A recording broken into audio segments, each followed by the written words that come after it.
Record this. Go.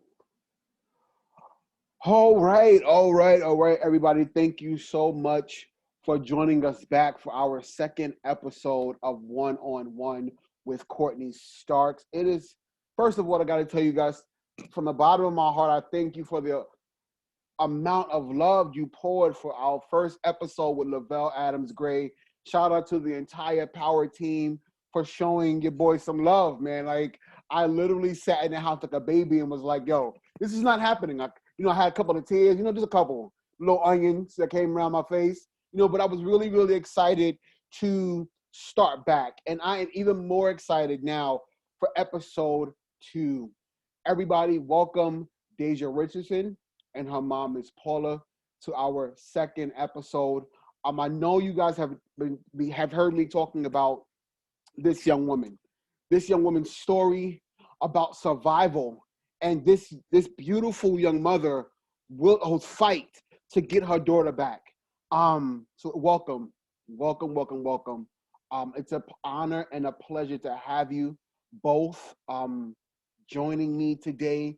I am excited. I hope you are excited. Dasia, tell the viewers a little bit about who you are before we dive in.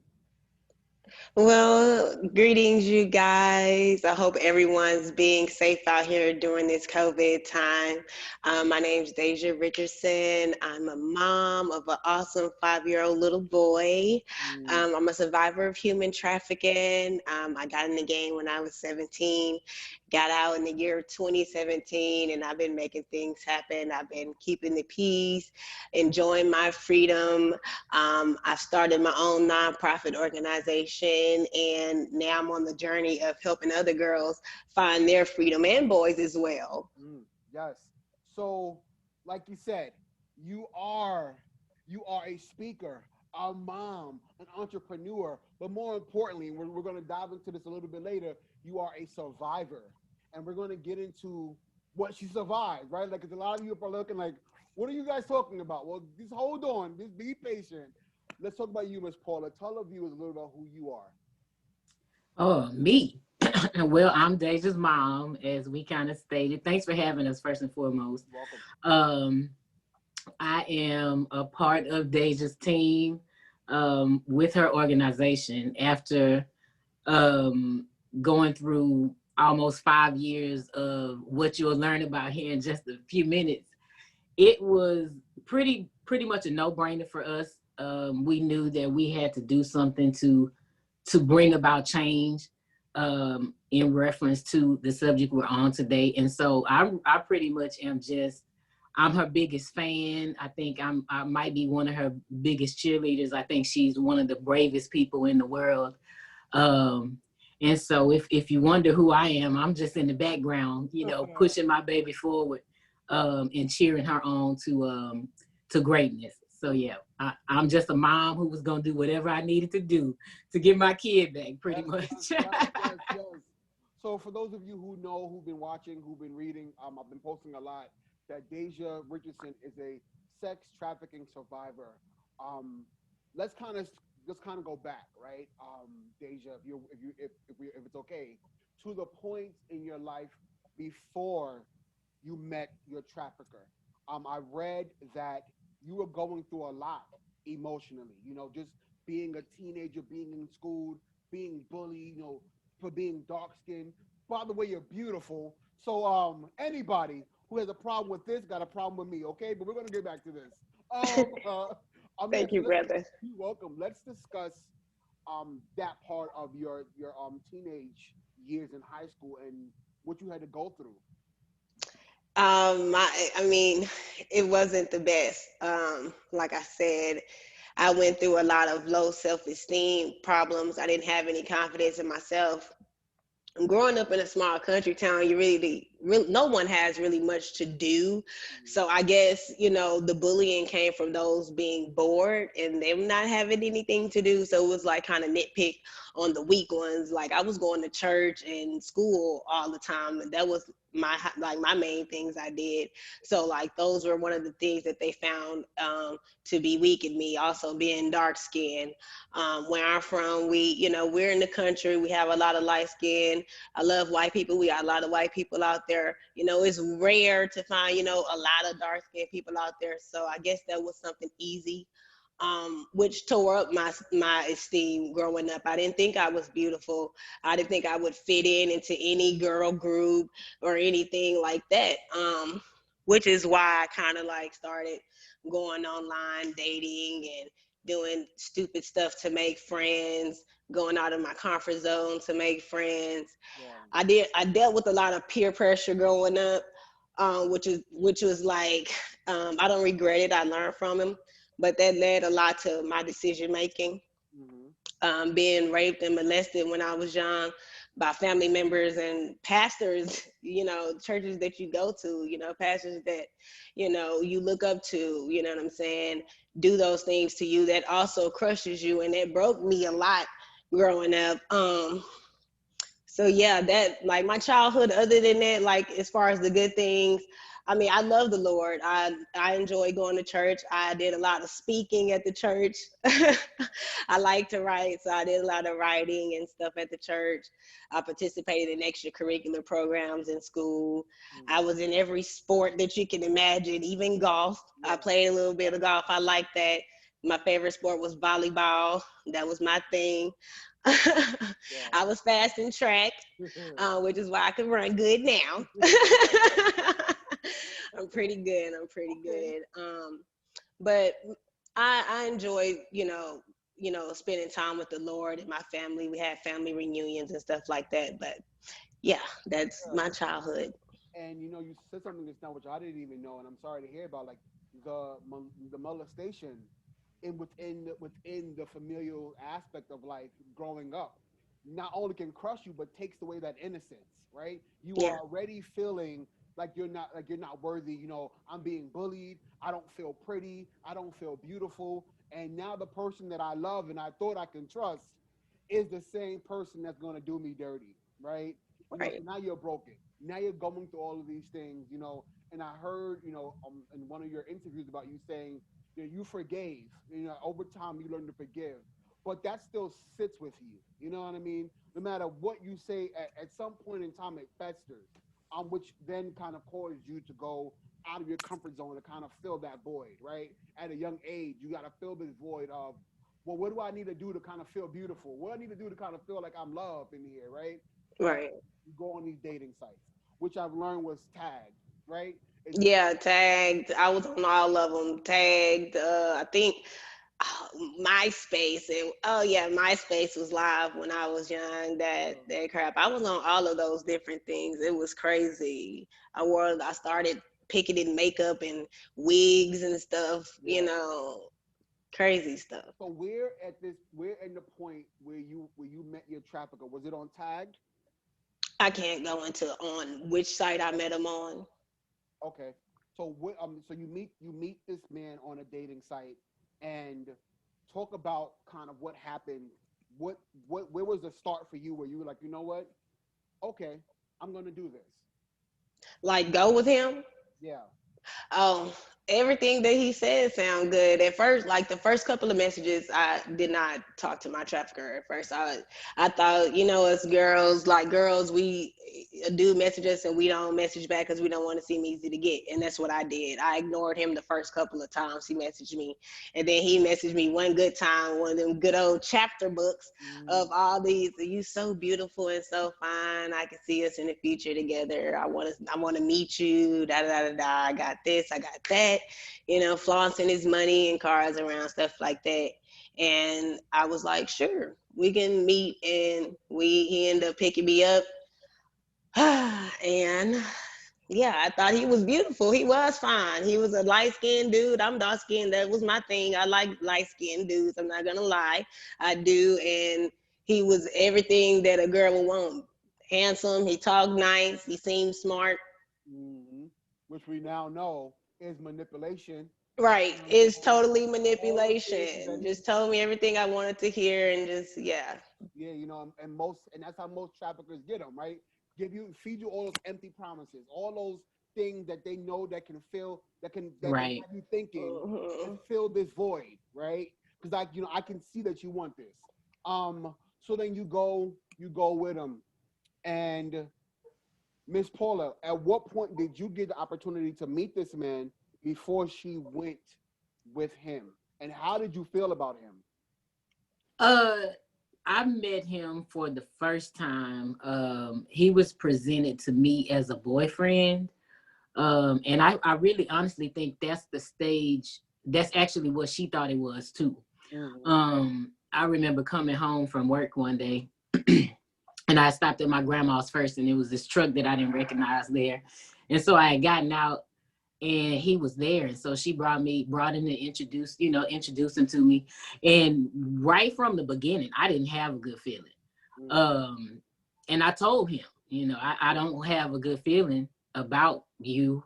And he gave me all these promises of, oh no, I don't have anything but her best interest at heart. And, and she gonna go to school and get an education, and we gonna finish school and this and that and the other. And it really didn't matter to me. He just was saying a lot of words. It didn't feel genuine. It didn't sit right with me.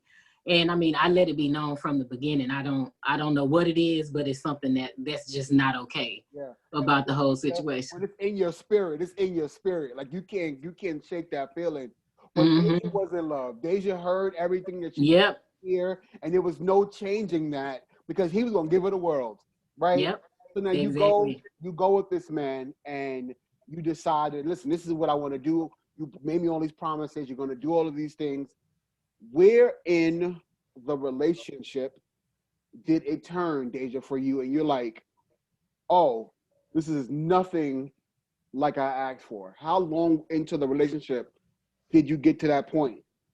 It wasn't even that long. It was like a few weeks to a month because we got into a situation where police were involved, and I got into the point where I took a charge from him. He told me he loved me, all this stuff, and I would only get a misdemeanor. My stupid self took the charge because of some dumb love, young love, whatever you call it. And that's when I got out of jail. He bought me out. I got out of jail, and nothing changed. He worked me hard. That's when he started really putting me on the track and stuff like that. Because at first he had me online, then he started putting me on the track and stuff. Because I guess that was like it was my showing how loyal I was. Yeah. So that's when I knew, oh my God. Yeah. What did I get myself into? Yeah, straight up. I was like, oh no. So But it wasn't nothing I can do because I was already in there. so you were already kind of deep in, and during me promoting this, people kept saying, why didn't she leave? Right? Why didn't she leave? And I don't think people understand the control and the manipulation of it all, right? Once you are kind of in, that fear already is now set. And now you're like, but if I leave, this may happen. Or if I leave, that may happen. So it's not as easy as people make it seem. Like I can just run and it'll be okay. Like Right. he's already got you with those control tactics. So now you're just kind of Right. stuck, on that sense of control. So Miss Paula, she's gone, and you're saying, oh, it didn't sit right. So when she left, did she ever come back home? How did that work for you? Did you ever see her? Yeah, you know what? Yeah. Let me speak to the one thing you just said, though, and kind of give everybody a peace of mind for those people who say, why don't they just leave? I used to be the same way. When I found out what it was, I was thinking, well, why not just leave? Yeah. So I just want to kind of make people feel a little bit more comfortable because I'm her mama and I had that same thought. Why not just get out of that? But once you kind of delve into what actually happens, you kind of get an idea of why not just leave. It's not that easy. But as far as when she left, it was kind of because they started it as a relationship, he was kind of being a little regular with bringing her around. He would bring her.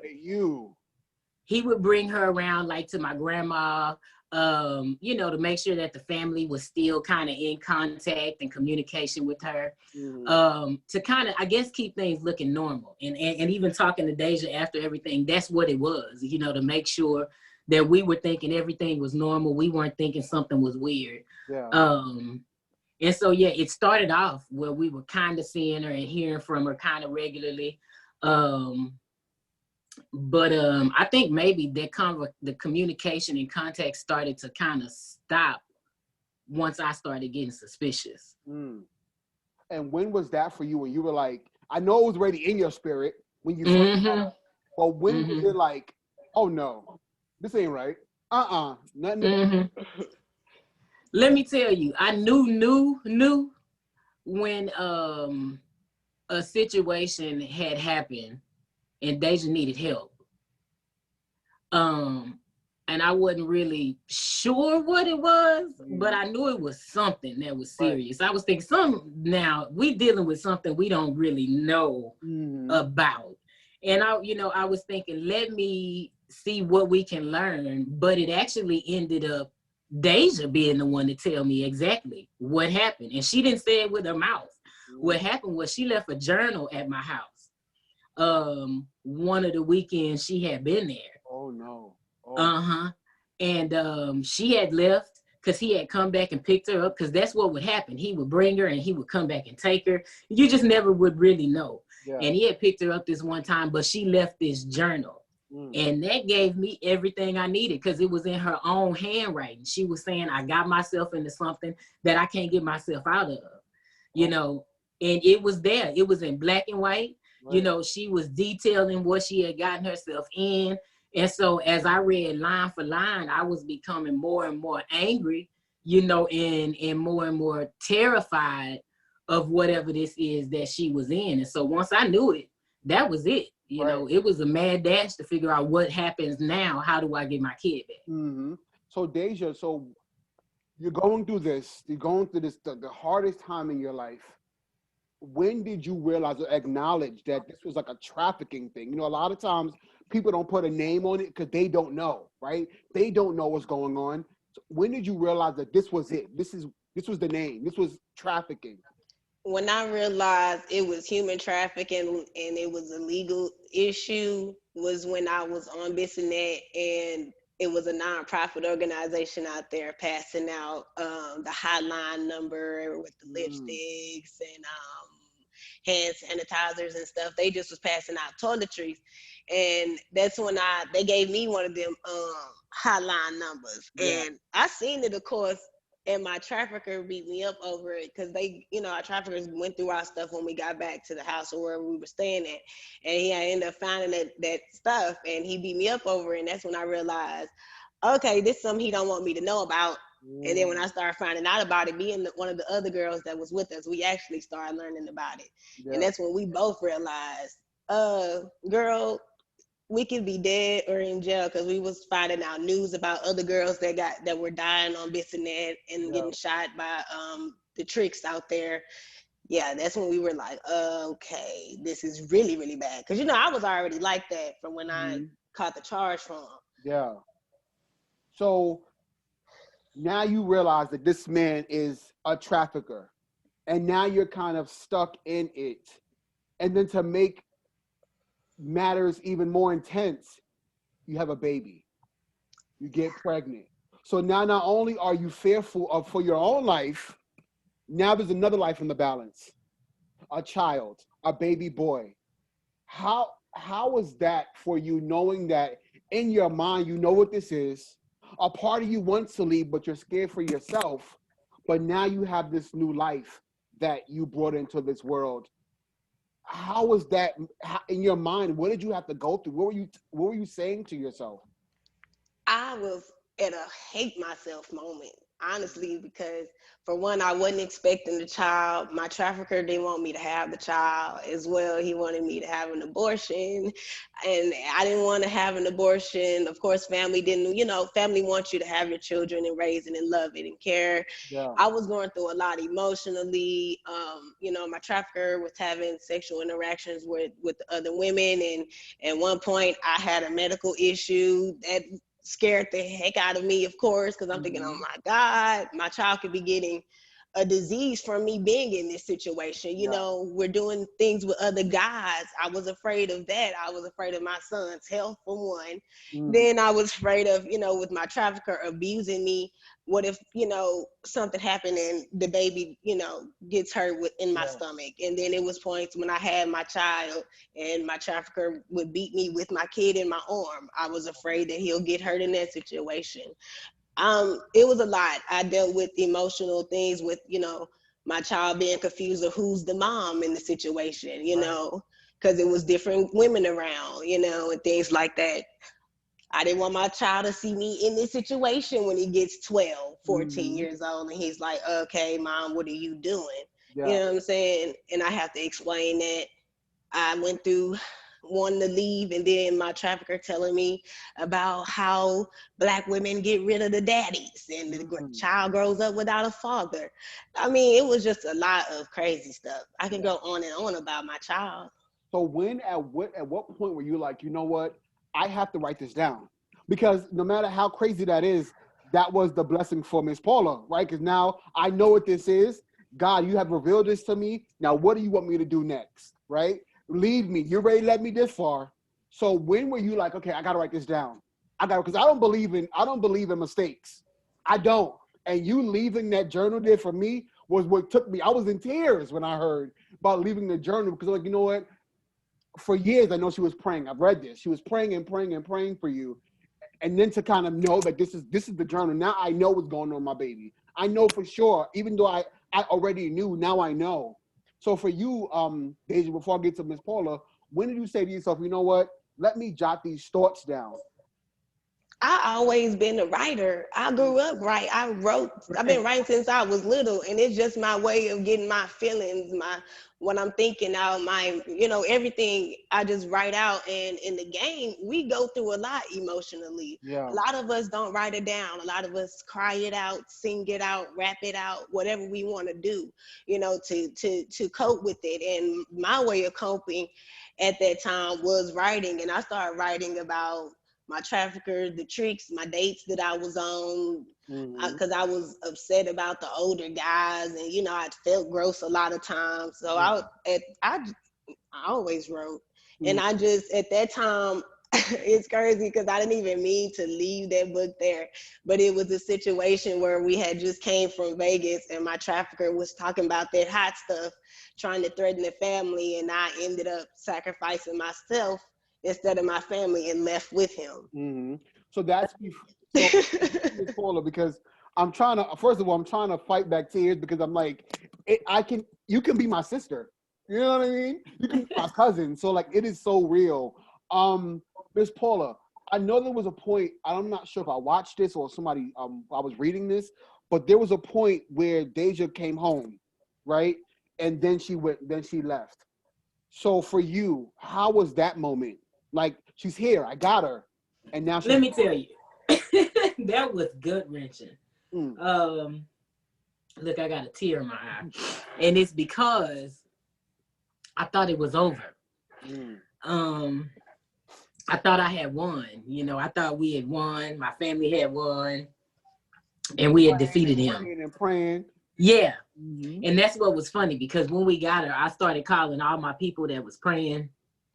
And I was giving them the praise report. Oh, yeah, she's back. And everybody's praise the Lord. Thank you, Jesus. And I was like, yes, we were so excited.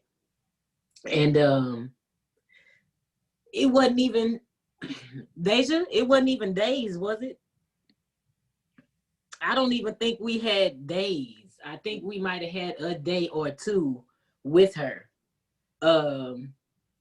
before she was gone again. And I was thinking, oh, man. We was just so excited because I thought this was over. Yeah. And it made me go back to a sermon that I heard my pastor preach. And it was entitled, "What Do You Do When God Interrupts Your Shout?" And I was just immediately stopped right there because I was thinking, man, we was just like in real live praise. Right. You know, and here we are again. I'm going, okay, guys, I need you to pray because it's not over. Yeah. And so that was really rough for us. It was really, really, really rough. Right. For me personally, I started having a whole lot of problems with just dealing with the fact that I thought it was over and it just wasn't. Mm-hmm. Well, I knew, you know, you've never gone through this. This is your firstborn, right? Right. So when you found out that, even before the journal, when you found out that this was sex trafficking, how did you kind of go about it? Because I can only imagine you're talking to the pastor, you're talking to your family, and no one knows or can relate to what you're going through, and you need somebody in this point in time. How was that moment? How were those moments for you? And what did you do? That was, you know what? Nobody ever asked that question. And I answer it all the time. Nobody ever asked, but I always answer it. That was one of the roughest things ever. Because it's easy to minister to somebody when you've been through something. Right. You can relate to what they've been through. But it's a horse of another color when you're talking to somebody and they're talking to you about something that you totally have no point of reference at all. You don't have my family member went through that, or you don't have I know a so-and-so. And it was just rough because those are the people you're supposed to be able to go to. You know what I mean? You're supposed to be able to go there and bet, you know, lay your burdens down and say what's going on. And I would get mixed responses. I would have people who would be, oh, you know, I'm praying for you. We're going to pray for you. And then, you know, I would have unbelievable responses like, you know, well, she was getting fast, like right towards, you know, turning 16. And I'm, you know, and I was thinking, how dare you? Right. Yeah. And I was thinking, I don't know how to really, you know, not cuss you out right now. So we're just going to end the conversation, you know? And so it was just, that was a really rough phase for me because I found solace and refuge when I went to the nonprofit organizations who taught me more. Hey, this is what you're dealing with. Right. Let us sit you down and show you what your baby is in, what you're up against. Because what you're up against is big. It's a monster. And so it wasn't until I got to that place with those people that I had no idea. That's where I found the love. Who you didn't even know. None. Yeah. Won't he do it? Won't he do it? Like every time. He'll bring them to you no matter what you're going through. He's gonna bring you to it. Every time. So now you get the book. I'm gonna get to you, Dasia, in a second because like I just want to make sure I get everything out that needs to get out. So you get the book, you read the book. What are your steps? Because I can only imagine me as a dad reading a book, and only thing I would want to do is fall to my knees, right, and cry and go to the dark place because now you can see it, you can visualize this. You know what I mean? So for you, you read this book, read this journal that she's writing her stuff in, and then what do you do? What's your next move?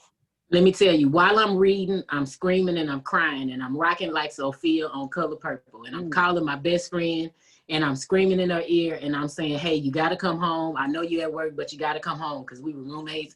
She was like, what's going on? I was like, you got to come home. She came running. Before she made it, I was still crying, screaming, and I was on the phone with the cops. I was already making phone calls. I didn't know what I was doing, but I was doing it. Right. You know, I had no idea. I mean, I still had the journal. I hadn't even made it to the last page. I was on the phone with the HPD. I was on the phone with the sheriff department. I had called everybody I could think of and hadn't made it to the back of the journal yet. Because it put something in me that I knew. I mean, because that's my baby, and it's my responsibility to take care of my kids. So I mean, you know what I mean? And I didn't have to get to the last page of the book to know she needed help, you know, and to know that I needed to be active in helping her. So I just cried and rocked and screamed in every single conversation. I know the cops were like, ma'am, can you calm down so we can hear what you're saying? But it was just immediate action. I didn't have to wait or anything. I just got to it. And I read somewhere where you were saying you could feel her. Oh You could yeah. feel her, which even hurts more. Like I know my baby's in pain, and I can't do anything or get to where I need to get to help her. Where were your mind at when you could feel your baby, Deja? Like you knew she wanted you and you knew she needed you, but you couldn't get there. Let me tell you, it was moments, and I know my best friend Ariste, she rode with me all the way through this because there was so many times that I literally felt Deja, and I knew she was hurting. I knew she was going through something. It was not good, and there were moments that I would just slide down the wall and be on the floor, and I just start crying because I could feel Right. something wasn't right. And it would be, those days, the next day, my grandma would call and be like, I just heard from Deja and she got so and so and so going on. And I'd be like, I told you something was wrong. Yeah. But it was like God would always Reveal. do it. He would always just drop a little something that made sure to let me know, hey, this is something going on. You are right in what you're feeling. Yeah. And hang on till we get this worked out. Right. So Deja, 4 years passed. At what point were you like, when you said to yourself, it's do or die. I'm tired. Enough. I'm done. I know you went through these tumultuous experiences, but when was enough and you felt like you had to escape? You had to get out of there. August 2017, because that's when I got out, and that was that was it. I was out, and I'm free now because of that. My child had already been I had already been plotting. I just had to wait for the right day, time, and location, because everybody think we can just leave. If they put us on this and that, we could just walk away from the track. You think we could just walk away from the track? You got your mind. They're walking around. They got people watching us. They watching us. It's a lot going on. They got trackers on our phone. You know what I'm saying? It's not that easy to just walk away from, especially if they know where your family is located. Right. I took my trafficker to the house. He know where my family lived. Right. You know what I'm saying? Uncles and everything. So my nerves was bad on top of that. But I really, grew the balls in 2017. It was just a whole week of just beatings. He had been beating me and this other girl, which I love so much. I pray for her every day. But he had been beating me and her up so much. It was slow. We just wasn't making money that week or something. It was just so bad. And he was doing it more in front of my son. And my son was getting older. My son was 2. So I'm thinking, okay, now he's really seeing entirely too much. He was beating us with whips and chains and stuff, like real stuff that you shouldn't be hitting people with. Right. And my kid was hungry.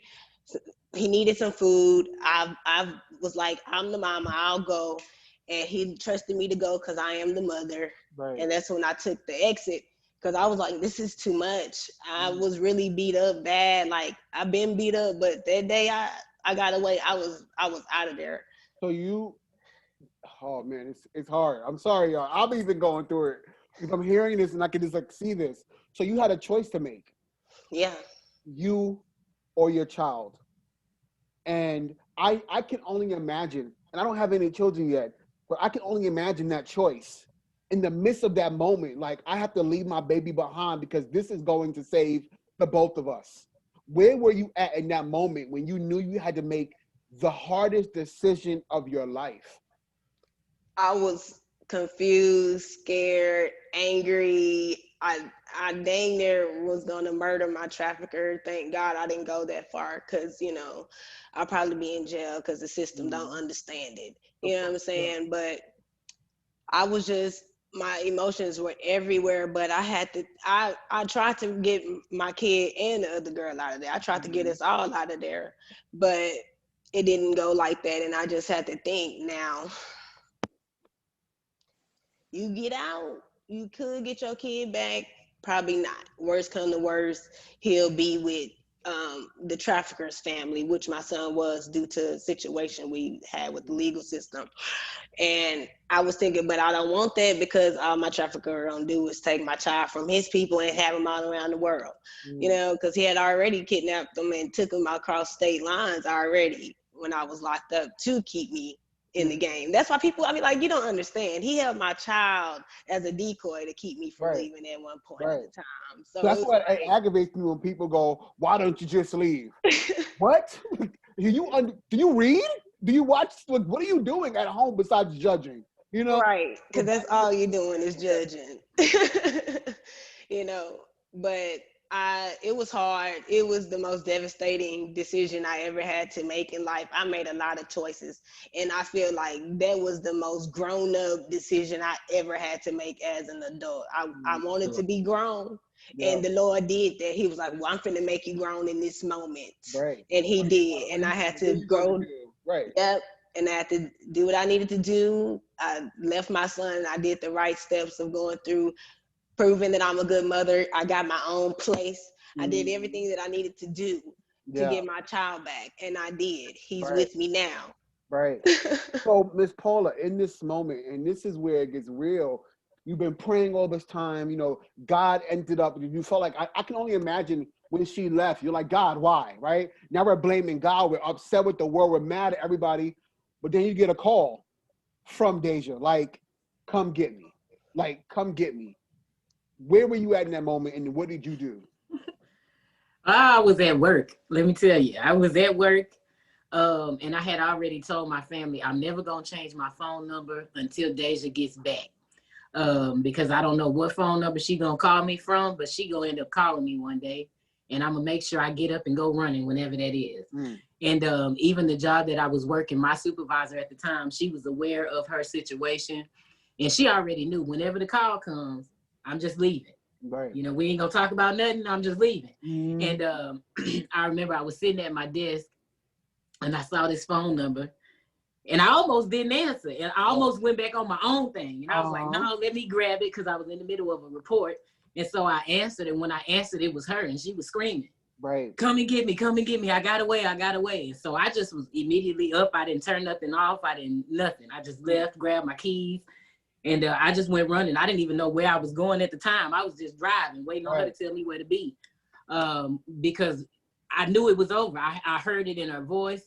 And so when I got there to the scene, I was, of course, elated. I didn't know the whole situation with my grandson at the time, so I'm only thinking I'm there for my daughter. And so when I got there, I was excited. Of course, the cops were there and all that good stuff.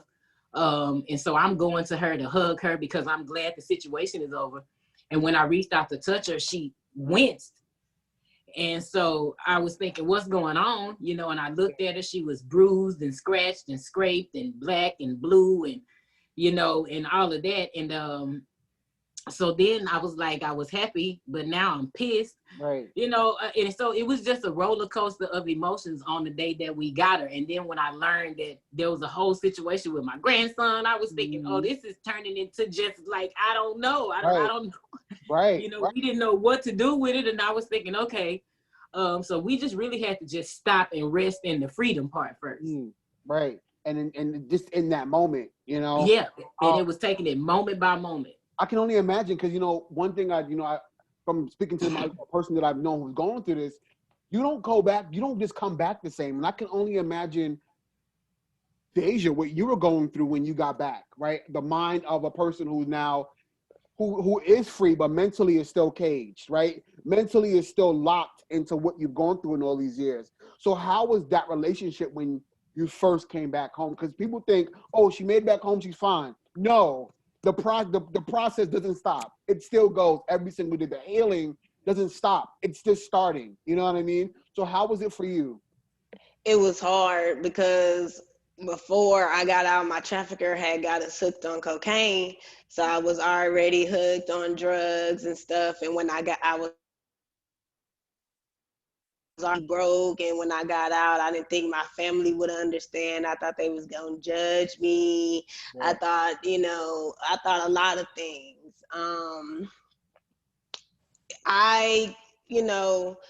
When you hurt, sometimes you hurt people and don't mean it. When I got out, I pushed a lot of people away that did not need to be pushed away.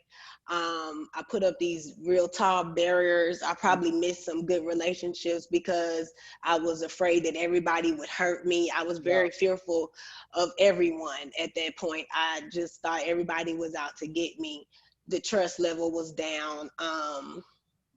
Yeah, it was a lot. I had to learn how to socialize again, how to live in this regular world, because everybody think, yes, this is one world, but this game and this life are two different things. You know what I'm saying? Once you are out, you're living a totally different lifestyle. Yeah. So I had to learn how to be regular all over again. It was hard. I sometimes have some grammar issues because being in the streets, it was a lot of stuff, but you never really regular again. I was hurt. Never really You're never regular. You know? Yeah. I was broken when I got out, but I did a lot of healing, praying, talking with my family. I just chilled. I didn't really go anywhere. I tried to keep in the house because I didn't want to be found by my trafficker. But yeah, it was cool. Yeah, just that sense of fear. Right now, like I said before, you're free. Yeah. That manipulation and that fear and that control still held you down, right? Because what if he come back for me, right? Yeah. Send somebody here to come get me. But Miss Paula, I can imagine what you were going through in that moment when she gets home, and you're just like, okay, this is not my baby. Who is, like, now having to learn your baby all over again, right? Learn who she is, and then try to meet her where she's at, you know? How was that for you? And how you guys had to go through this? That was and is interesting. I mean, because you're right. You don't know. It was that point where we were introducing ourselves to each other. It seemed like for the first time, the whole family was introducing her. You know, we were introducing ourselves to her. She was introducing her new self to us. And like our first interaction was interesting. You know, because I did not know at the time all the different drugs that he had her on, right? And so I'm a Black mama, you know, right. And so, you know, we mama a little differently than other people, and so we expect a level of respect, even no matter where you are, you know. And so I remember we had this one exchange. And she looked at me and she kind of gave me this like street kind of vibe, and she was saying something. She said something to me, and she gave me that little thing with her head down situation. And I was thinking, hold up. Lord, hold my hand. And I hold said, my hand, Lord. I said, wait a minute. Yeah, and I had that whole moment, and I stopped and I looked at her. I said, are you sure? And she said, oh, my bad, mama, my bad, mama, my bad. And I was thinking, yeah. Let's work this out, you know? And so it was moments like that where she had to remember, okay, I need to tell her what I've been through, you know, so she can understand who I am. And I'm having to say, okay, you need to remember who I am so we can remember, you know, how to go forward. Because yes, we're gonna heal together, you know, and in doing that, you know, everybody gonna keep things real respectable, you know, because I understand there's a streets and there's a this, but there's respect on both sides of that table. And so for us, it was just really just kind of getting to know what that was. Because had she not talked to us about it, we still be looking like, girl, you got everything messed up, like today, you know. But we had to learn. Yeah, we had to learn this is what she's been through. The most important thing I can tell you, let me give you this visual. I took her out to get something to eat. We're at a buffet. And it was me and my sister and one of her friends. Dasia was sitting there, and it didn't even dawn on me that where she had been, she needed permission to eat. It never did even register. She was sitting there, and Dasia, do you remember this? She asked me, oh, I could eat? Oh, wow. And that was like the most heartbreaking thing ever, because I'm thinking, what you mean, can you eat? Right. You know, like this, it's a given. You can eat. That's why we here to eat. And it just had really hit me. It didn't register until that moment. Like, oh, this is real. Like, her whole life has changed. She is. Yeah, she was totally different. She was totally different. And I was thinking, okay. And it was just, we had to walk through gradually with her because she didn't want to be outside. She was thinking somebody was coming. And it was just this new person we had to grow with and help her heal. Yeah. So yeah, I mean, we still walking through it now. Now our relationship is I say our relationship now is stronger than it was before she left. Because God will bring you through it. He will bring you through it, and on the other side of it, you'll be thankful and you'll be grateful, and you'll learn to trust him even more, and they'll create a closer bond. Oh, for sure. So Dasia, so you're going through these things, and I can only imagine, because I've never been through this. I can only imagine the fear, right? But at what point were you like, I can't be fearful anymore. Like I have to live my life. Like I have people to live for. I have a child to live for.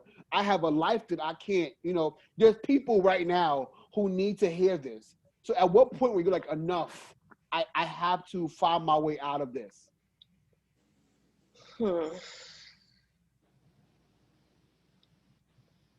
The moment I stopped being afraid, I was sitting on the porch with my uncles. Uncles are good people to have in your family. Uncles and big brothers, those people are very strong. If you have them, keep them in your corner because they're going to keep you strong too. My uncles were sitting on the porch, and those are the people that I wanted to go with when I got out of the game. I wanted to go straight to my uncle's house. That's where I asked to go. I didn't want to be with nobody else but my uncles. Yeah. If you're going to pull up on somebody, pull up on them. That's what I was thinking. Right. And my uncles always told me there is nothing for you to be afraid of. First of all, God got you and we got you. We all carrying, we good. We licensed to carry around here. So I wasn't at that moment, I was like, I don't have anything to be afraid of. I'm a firm believer in the Lord, so that really took away a lot of that fear. And then when I started seeing other people's stories and stuff like that, it really started like really dawning on me like, girl, what do you need to be afraid of? Now you need to, if you want to be afraid of something, be afraid for the other girls that are still out there. That's what happened. Yes. And you know something, and I'm honored to be able to speak to you and Miss Paula. Like some people don't get the opportunity to get home. Some people don't get the opportunity to have this conversation. There are those right now who are still stuck, hoping and wishing and praying that they can get the opportunity to get out. Mamas praying for their babies to come back home. So are you still in contact with girls who are in this game, Dasia? Like, when did you say to yourself, you know what, I want to be the voice. Somebody has to do it and it's going to be me. Well, I do still stay in contact with a few of the girls that were in the game with me, girls that I met in clubs that I worked in. I still keep in contact with them because they're out free doing their own thing. And I'm like I said, I'm excited for them and what they're doing with their life because they're also trying to be a voice for other women. They're all about women empowerment and being your own woman.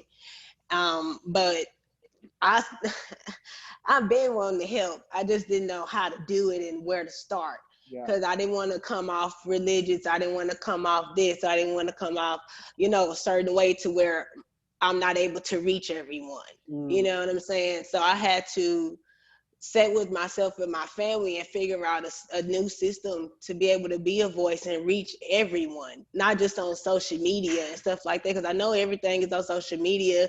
That's all well and cool, but what about the streets? We got to go out there. Yes. And and that's when I started my organization last year in March, because I was like, in June on my birthday, because I was like, okay, look, there is no certain time to start this stuff because this stuff been going on since before I was born, after I learned the history of human trafficking. Then it's our own race mainly enslaving each other in the human trafficking industry. You got Black people enslaving Black people more, so a lot of those things pushed me to start the organization. And now I'm out here in the streets. That's probably why a lot of people don't see me on social media, because I'm an action person. I'm not just about spreading awareness online. That's all cool, but what about going out there in the streets? What are you doing for the people who are really out there struggling, who don't have a phone, who can't hear you or see you? Right. And I love that. And this is what we call the entity haven, which is basically a safe space, right? It's a safe space for people to go to who have been through sex trafficking and drug addiction and abuse. So it is your life inspired you to create this? How many people have you impacted so far?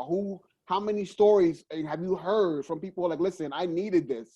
I needed something like what you've given us right now to help us cross. I've I've gone through so many stories. It's crazy, and a lot of them are so, it's so devastating of what people go through. Like it make you think like, why do people do that to other people? It's Yeah. crazy. But one story that really touched me, because I have a child. I met this beautiful young lady named Betty, and she's gonna make me cry. Mhm. Oh my God! But she has a sister who was a victim of human trafficking. And she came out of the game alive and Mhm. had a son by a trafficker. And it didn't go well for her. Her son ended up murdering her. Oh my. Upset, just on account of dad, why you didn't go back to dad and things like that.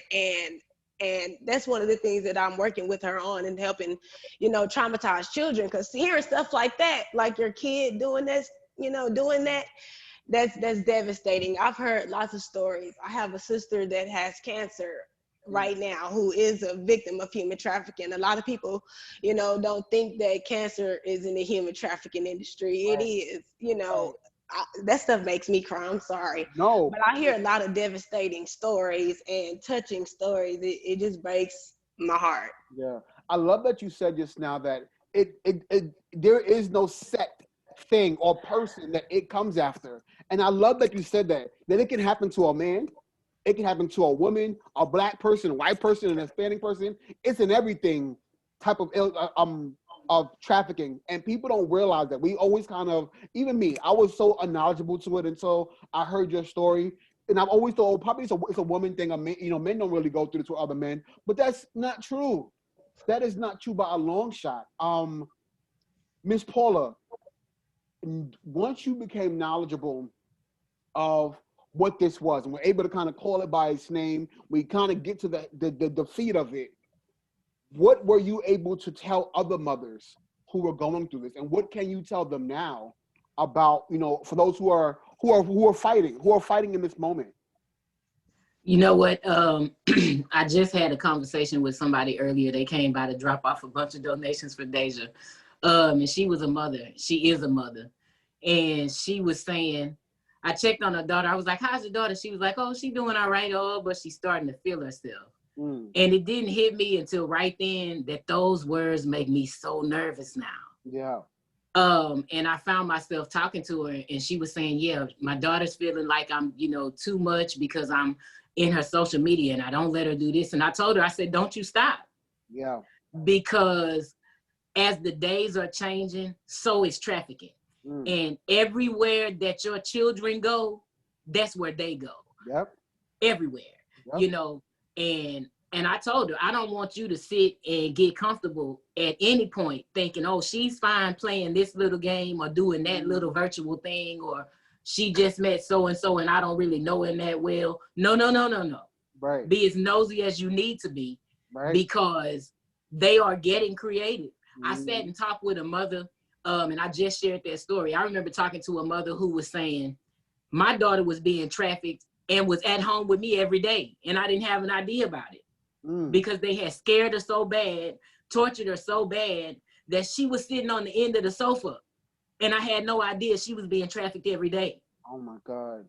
So be in their business, get in it. If you don't have a good feeling, go with that feeling, and don't you give it up until you get to the bottom of whatever made you feel that way. Yeah. If it's a man, if it's a woman, whoever it is, Right. do what you got to do. That's your God-given right to take care of that child. Period. And that's what I was gonna do, and I'm going to do until I'm gone. And they all know it. I don't care how old they get. Yeah. If you say help, here I come. There Period. you go. Dasia, for you, I know in the beginning of this interview, or I hate calling them interview, the conversation, you were saying that you didn't feel beautiful, you didn't feel loved, you didn't feel this. Where are you now? How do you feel about yourself now? I'm very confident in myself. I feel beautiful. I love my little cocoa chocolate skin. My homegirl used to call me a chocolate bunny, and I take that name with me because I love her so much. I wasn't able to save her, but she helped me feel confident in the game, and and empower me and stuff like that. And now I love myself. I love this afro. I don't have a problem with having short hair anymore. I encourage women, you Black women that want to wear your fro but are afraid to, do it, girl. It's beautiful. Take it from me. You ain't gotta lock it up, Craig, but pick it out. So your nonprofit is located in Houston, right? The Embassy Haven. Do you have any plans on expansion? Like trying Yes, to sir. go to different states or different cities in Texas?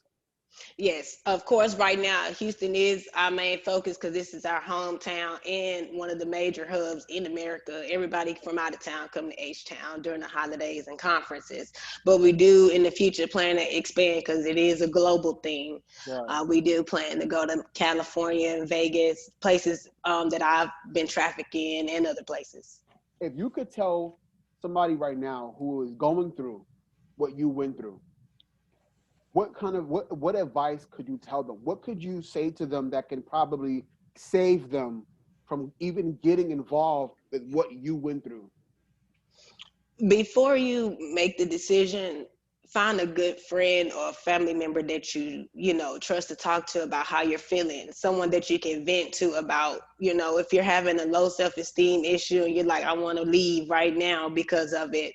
Find somebody that you can actually talk to, a therapist. See if your family can get you a counselor, or someone, because I feel like if I would have opened up to somebody, I wouldn't be in the situation. I just wasn't the girl that opened up to anybody. I didn't ever tell anybody I feel ugly, so I want to leave. I didn't tell anybody I was just raped, so I want to leave. I never did those things. If somebody hurt you, if anything is going on with you, be open with someone so that they can meet your need and relax you, so you don't ever want to be like, okay, I'm out of here, because I'm telling you, that road, that green yard is not greener than the side that you're already on. Yes, yes. I It's love not. that. And I was reading something just now, and I wanted to kind of make this clear.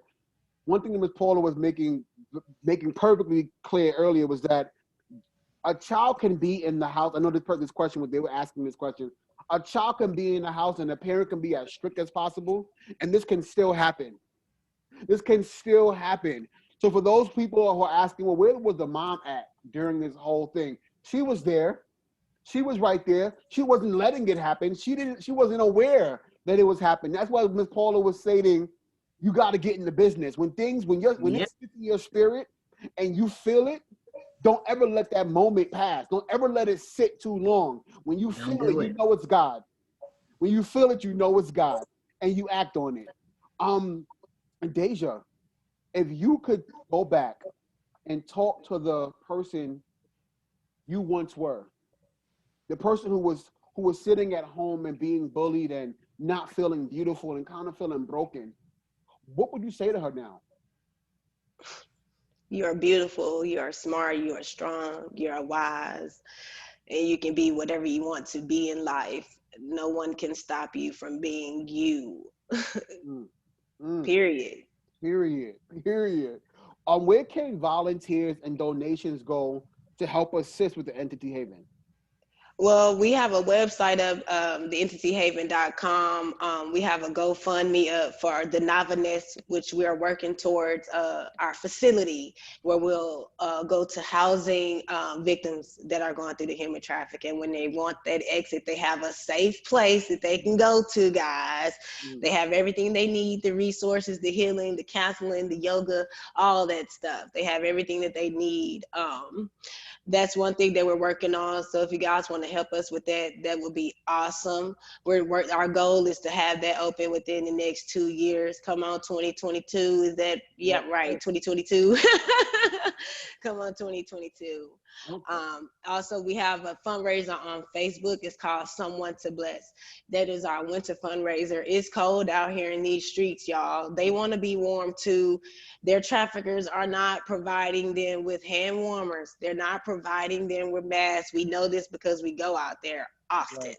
Right.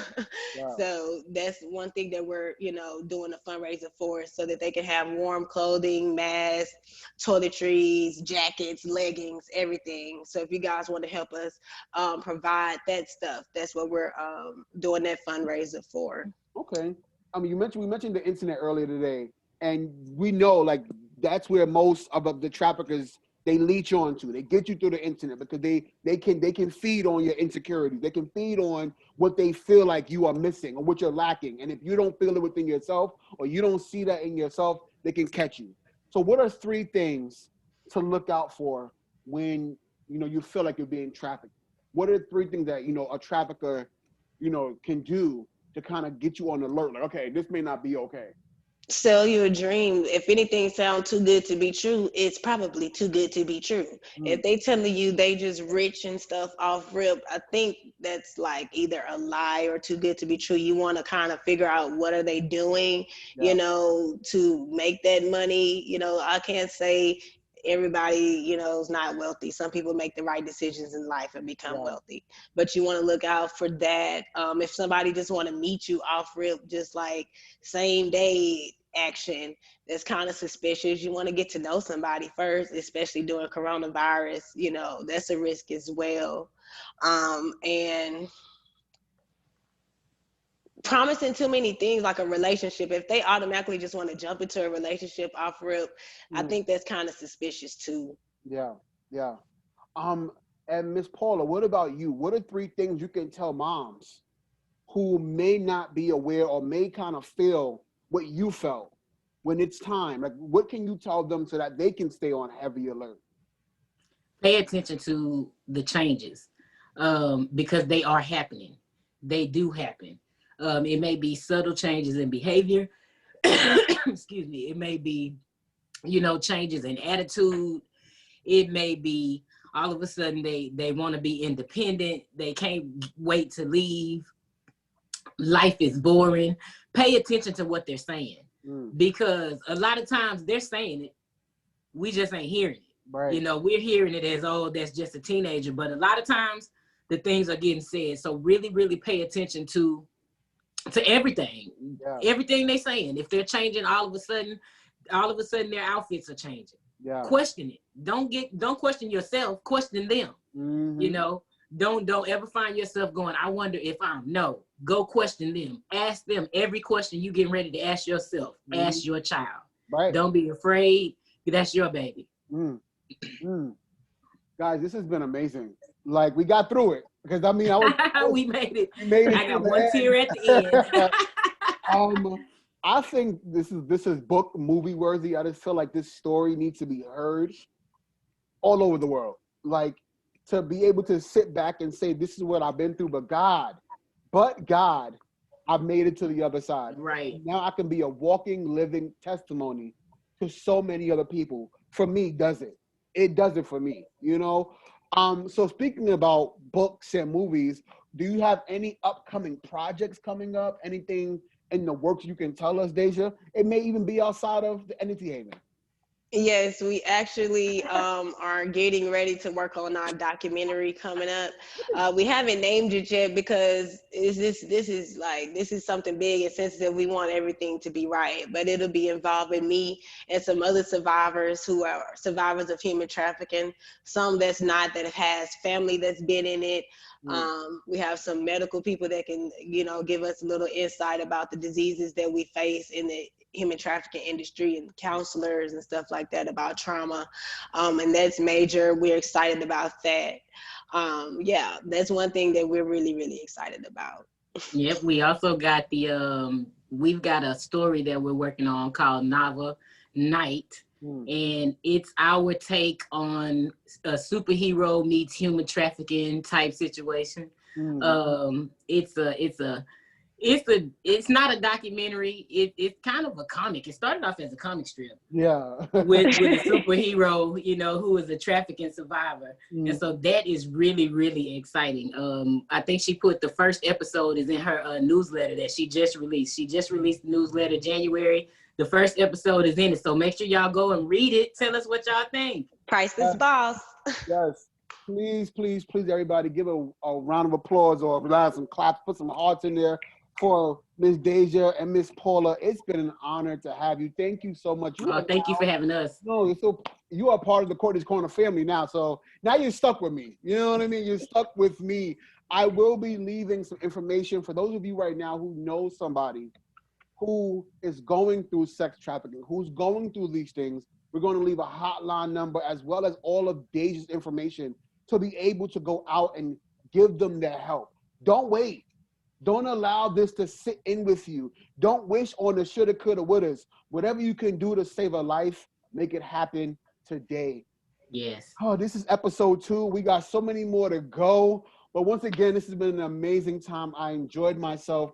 We made it through. I shed a little tear, but you didn't see it because I had to jump it back and kind of do it over to the side, you know. But I'm honored. I'm truly honored to have you ladies on. I hope to have you on again.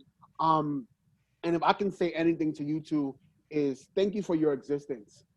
Thank you for not being afraid to tell these stories, to allow other people to be saved, people you may not ever meet, to be saved by your inspiration and courage and motivation to say, you know what, it's going to stop, and it's going to stop with me, you know, and trying to do your part to help other people survive and help other people get back home to their families and help other people make it, to be able to tell their stories and their victories at the end of this. So I appreciate you. I love you both. Love you back. I look forward to seeing you again.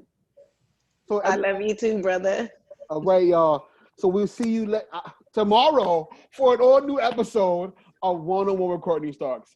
I love you for watching. Y'all have a good one.